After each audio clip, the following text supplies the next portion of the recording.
d'information, Jacques Aristide direct de Washington, la capitale américaine.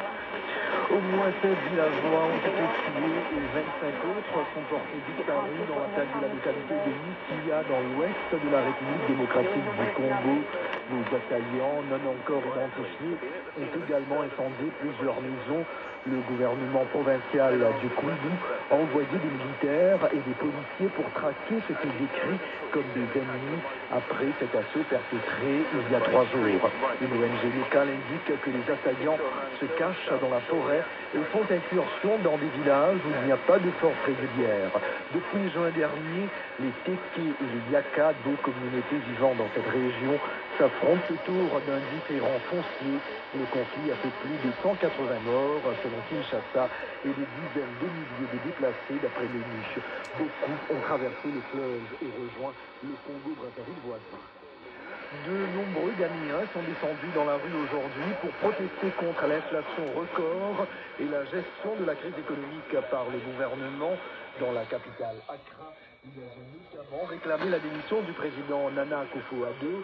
La semaine dernière, le chef de l'État a appelé la population à appuyer sa demande de prêt de l'ordre de 3 milliards de dollars auprès du FMI, lui qui avait autrefois promis un Ghana sans aide.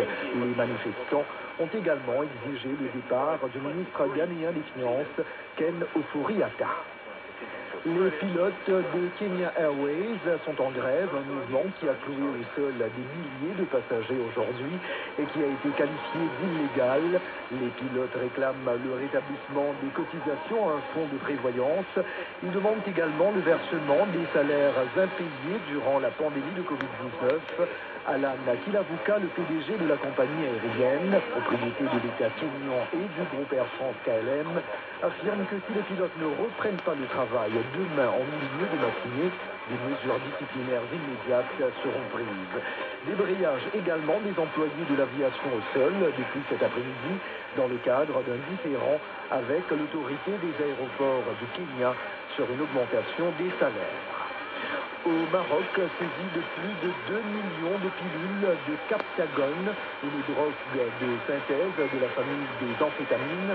La police dit avoir déjoué une tentative de trafic international de psychotropes dans le port de Tanger-Med. La cargaison de drogue était dissimulée à l'intérieur d'un conteneur de marchandises à bord d'un navire de transport maritime abattant pavillon d'un pays européen en provenance du Liban et à destination d'un pays de l'Afrique de l'Ouest. Ni le pays européen, ni le pays africain n'ont été identifiés.